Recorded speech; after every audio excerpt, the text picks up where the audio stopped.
Hello, gorgeous. Welcome to HG Radio, everything beauty, cancer, and inspiration. Here is your co-founder and host, Kim Becker. Hello, gorgeous, and thank you for joining us today. I'm your host, Kim Becker, and this is Hello, Gorgeous, everything beauty, cancer, and inspiration on Society Bites Radio, social interaction for the mind and soul. This episode is brought to you by Amplified Marketing Group. They specialize in affordable mobile solutions that will get you noticed and help you retain customers. Check them out at yourphoneguy.com. Our guest today is Stacie VanLaere. Stacie has been married to her husband, Chris, for 20 years, and they have two teenage children, Olivia and Colvin.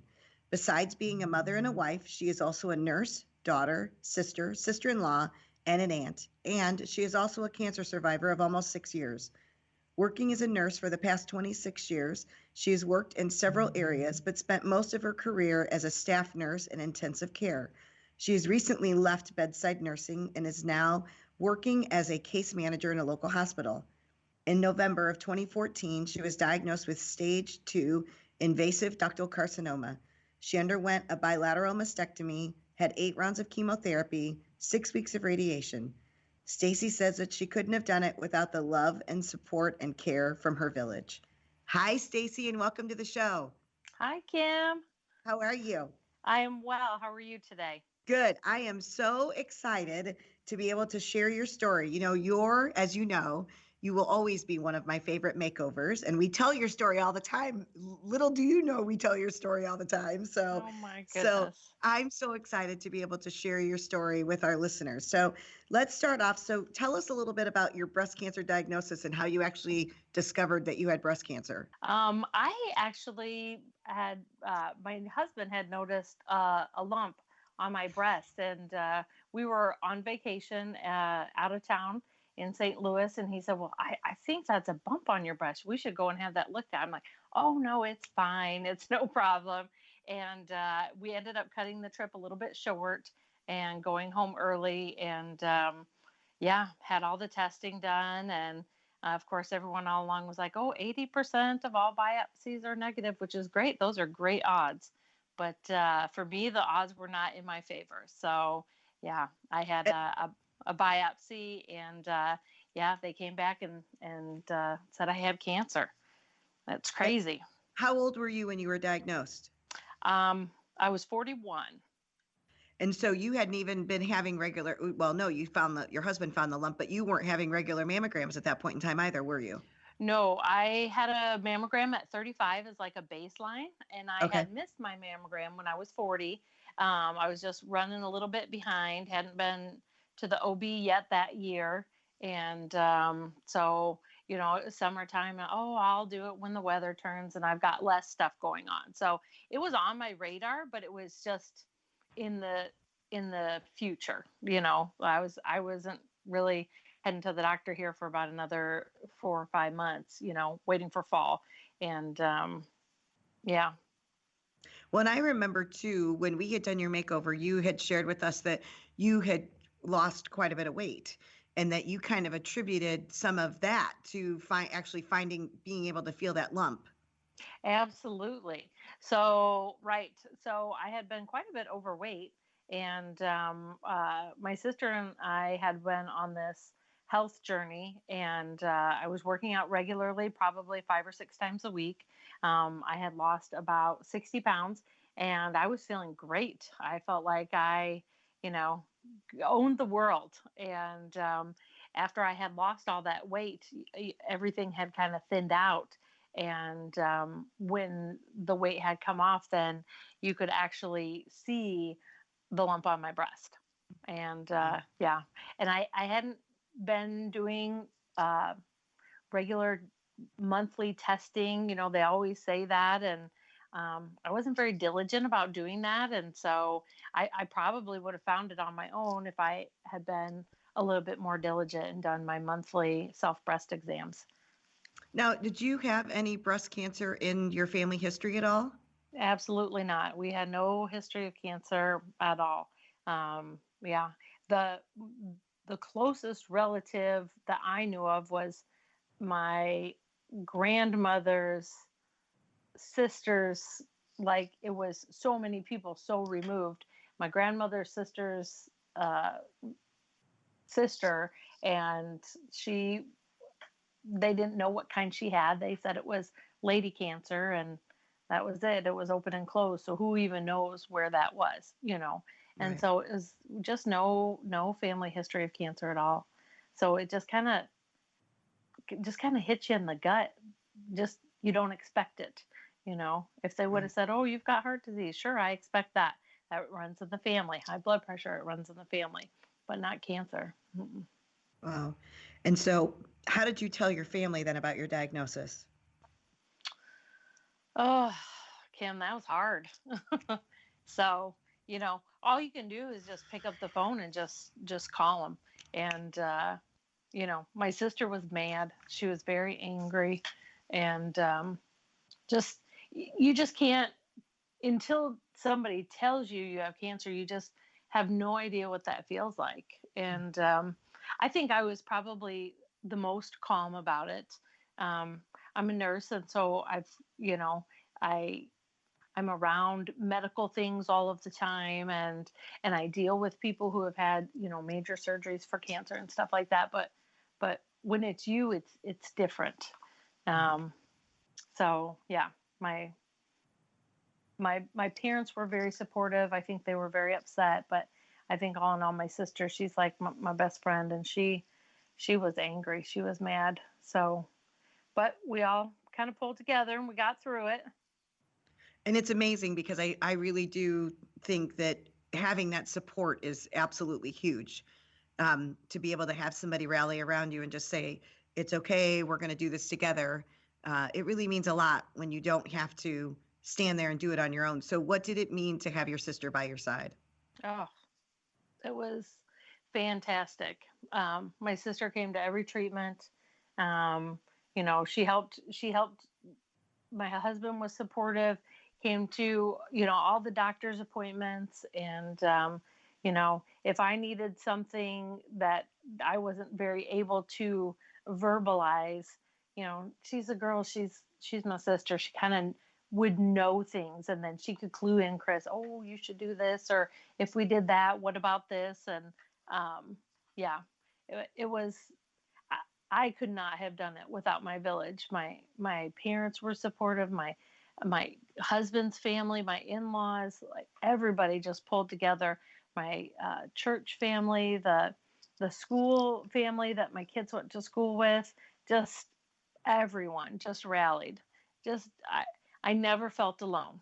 Mhm. It was just everyone was there, and was able to do things that I didn't know that I needed to have done, and they just kind of rose to the occasion. It warms your heart. It really does. It And does. I think that that's why when we came up with the makeover, the concept for the Hello Gorgeous makeover, we wanted it to be a surprise for the woman that was battling cancer. And part of that was because I think that people feel helpless and they don't know what to say and they don't know what to Hmm. do. So a lot of times they do nothing. So I feel like when we created the program the way that we did, and you have to be nominated, that it made the people that can bring all of that day together for you, it empowers them because they're like, oh my gosh, we get to do something. And so, we worked with Meredith, your sister, Hmm. on pulling that day together. So Stacie, tell me about your Hello Gorgeous makeover. So I was very surprised. My friend Stacie, who is also a cancer survivor, and my sister Olivia, and had worked to get me over to the Century Center, and there was some kind of a fundraiser, and they had played me as just a little ladies' afternoon out, and maybe some lunch, and we'll just kind of have fun. And when you're going through treatment and you're at home, you don't always feel like getting out, but it's good to go and have short social outings. So we went for the day and was shopping around. It was a lot of fun. And then you and Mike had come on the mic and started talking about Hello Gorgeous and what you did and makeovers for women, and then started reading the nomination. And of course, I'm listening to it and it's not really hitting me.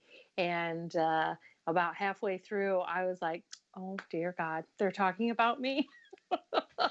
So it was very emotional. Um, Definitely felt all of the love. So it was great. It was really wonderful hearing the nomination. It was fantastic. Very surprised.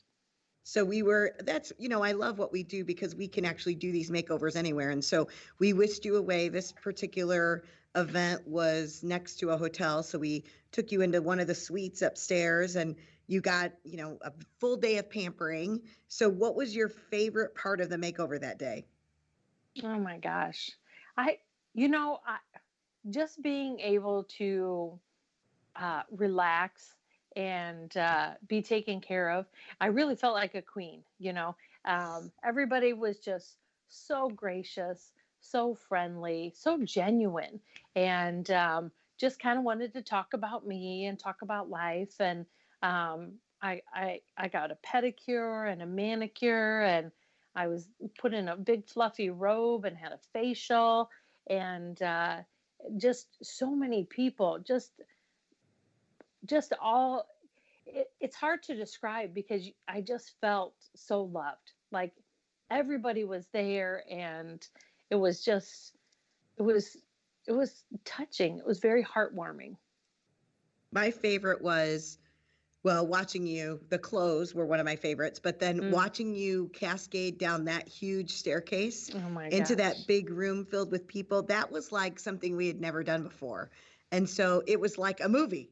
It was Yeah. so perfect. And you were so graceful because I would have tripped and fallen down the stairs. So you did a great job not tripping and falling down the stairs. Oh But my it gosh. was so wonderful. So we take you back and we get you back on the stage to introduce you to the crowd that had gathered there. But then we took you off into a smaller room where we had like a bunch of your family and friends, and we were talking earlier about the support you felt. And what did that mean to you when you walked in there and you saw all these familiar faces?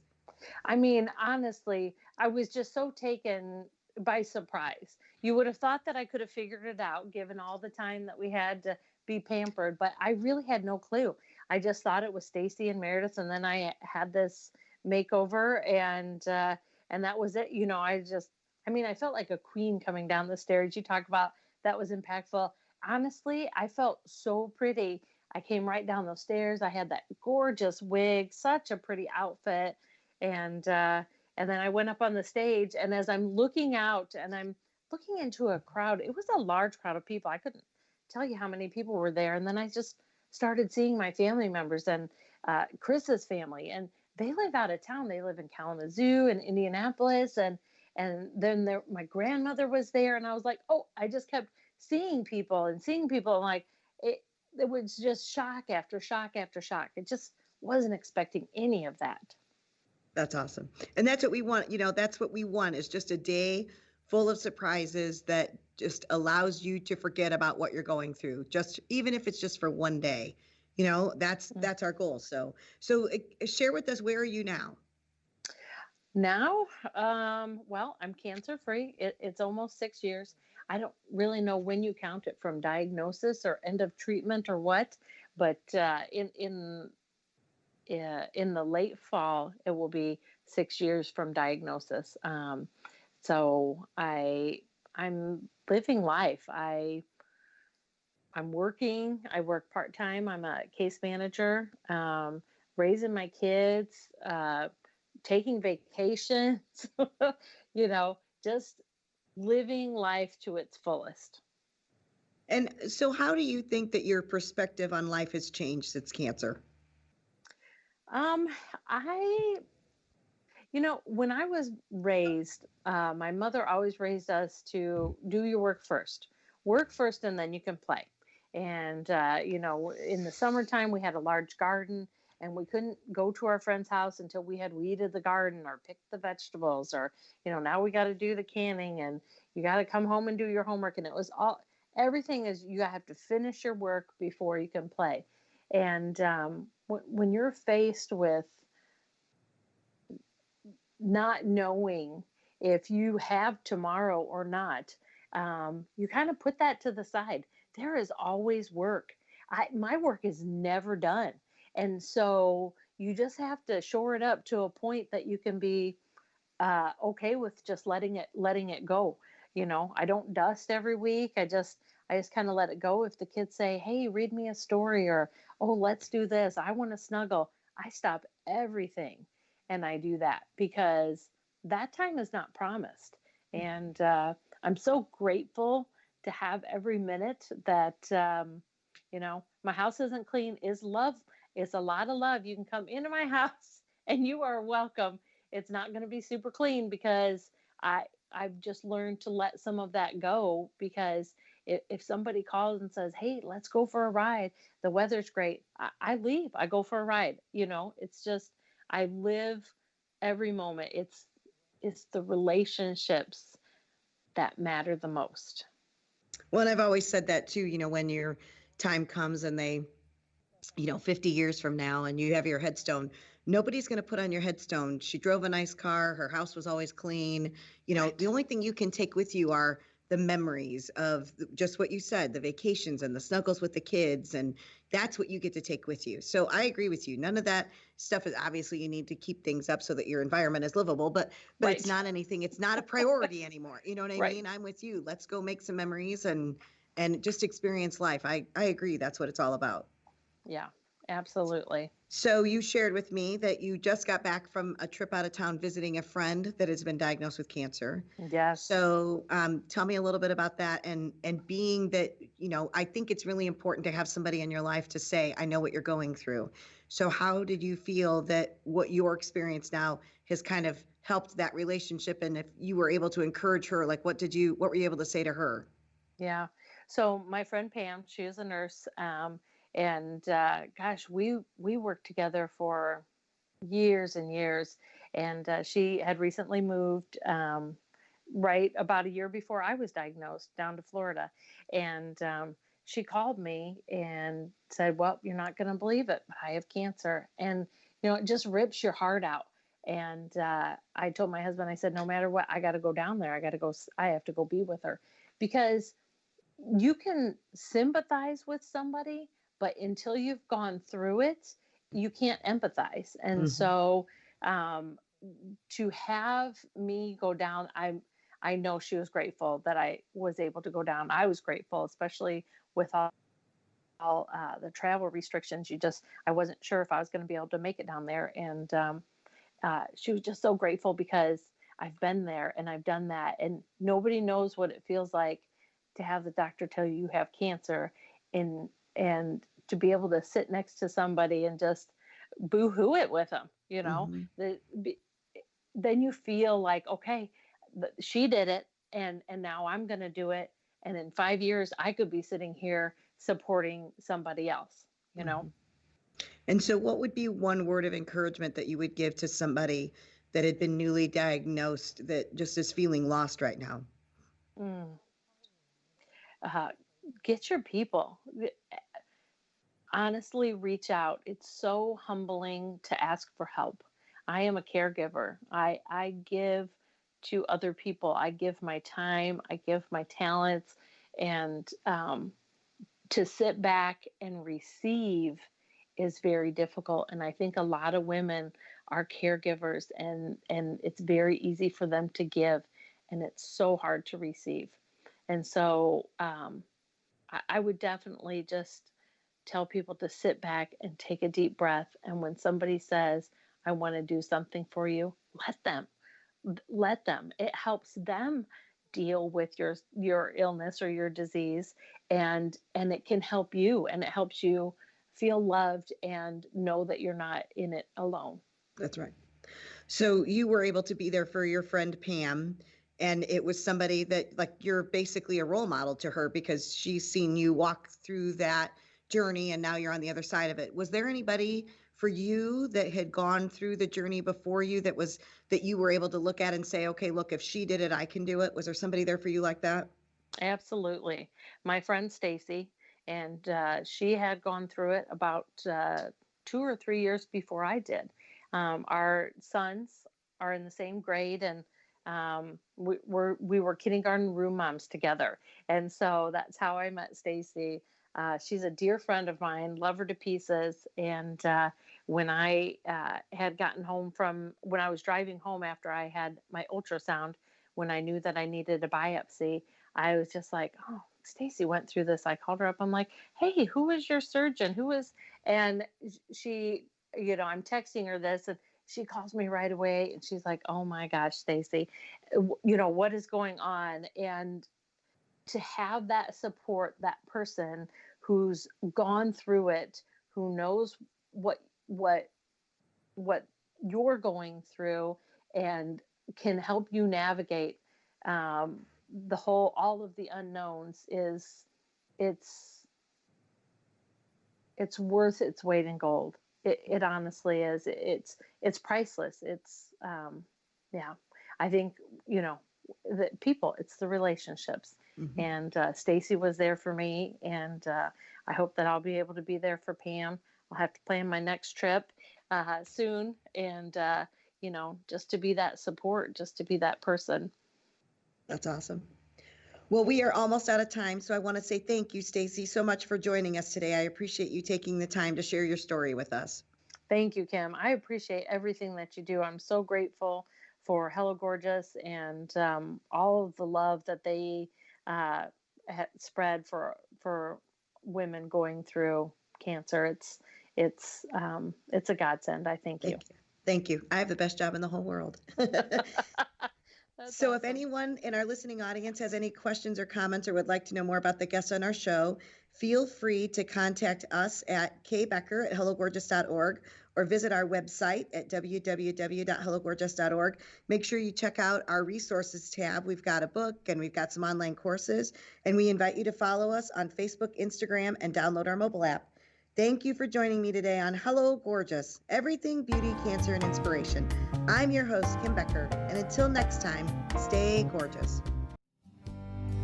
Another beautiful day, walking in the sunshine, spending the time with you. Last night we had a good time, dancing in the moonlight, and loving the night away. I can't imagine what it'd be like. I can't imagine what it'd be like. I can't imagine what it'd be like without you. I can't imagine that.